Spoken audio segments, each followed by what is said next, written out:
Flutterby by Stephen Cosgrove. In a burst of laughter and giggles, one fine and beautiful morning, Flutterby was born.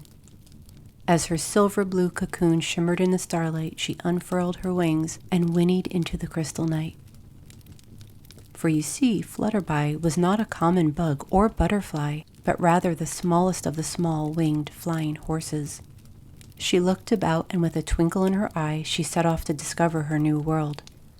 The dawn of the new morning warmed her wings, as she soared just as high as she could fly. She soared up and around for an hour or more, as her wings grew stronger and stronger. Finally, she thought, I wonder what I am and what I'm to do. She was thinking long and hard when suddenly Flutterby noticed a group of ants working industriously far below.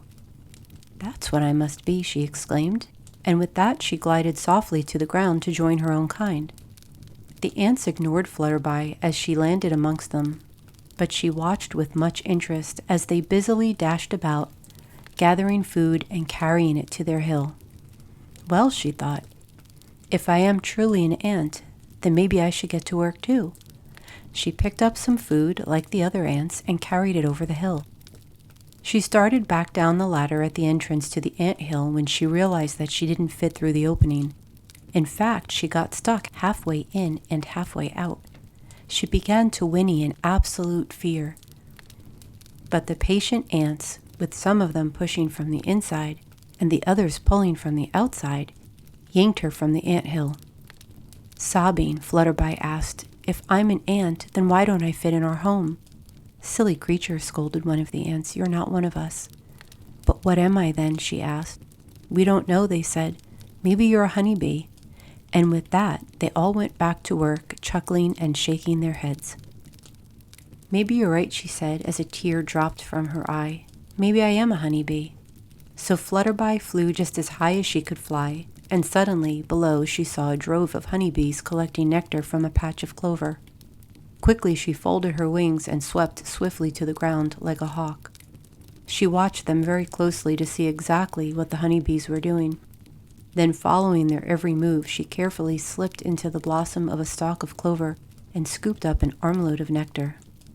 With her wings fluttering furiously, she flew into line with the other honeybees who were heading for the hive. When she arrived and it was her turn, she deposited the nectar where the other bees had placed theirs. That wasn't so bad, she thought. I guess I really must be a bee.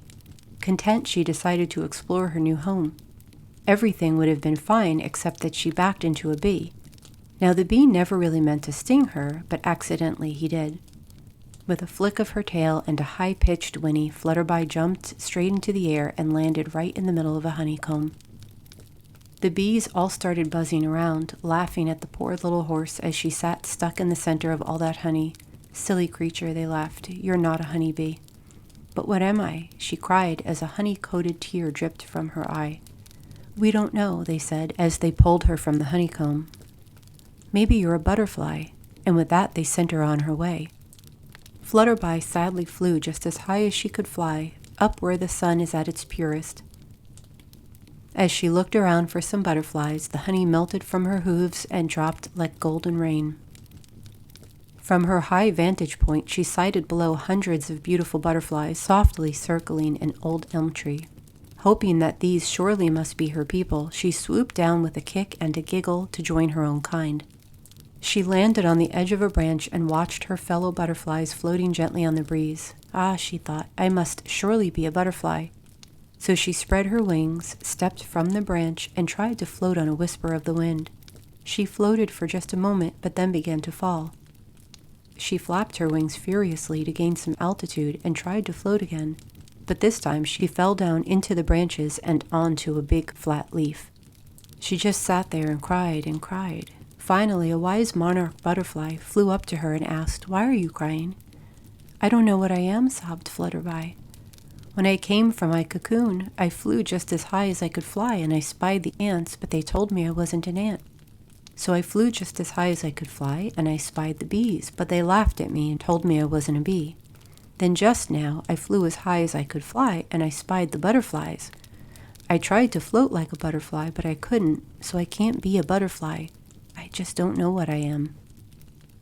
The wise butterfly thought for a moment and then told Flutterby to look down through the leaves and to tell him what she saw. Very carefully, Flutterby leaned over the leaf and looked below. "I see a pool of water," she said. "Now," said the butterfly, "look closer and tell me what you see." "I see a tiny horse with wings upon its back," said Flutterby. And then she became very excited. "Why, that's me I see." After looking at herself for a moment, she asked, "But what am I?"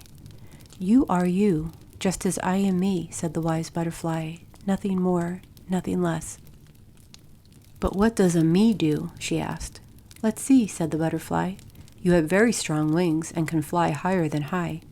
You can whinny as loud as the wind and can see for miles. I know what you should do. You should be the guardian sentry of autumn for all the creatures in the forest. What you must do is fly as high as you can fly and watch for the approach of the winds of frost. When you see them, you must warn us, for all the butterflies, the ants, and all of the bees must hide from the winter, and the frost is the first warning." Flutterby was so happy that she had found herself and something that she loved to do, flying just as high as she could possibly fly. So on some autumn morning, look into a frosty pool. You'll see in your reflection that you're a Flutterby too. The end.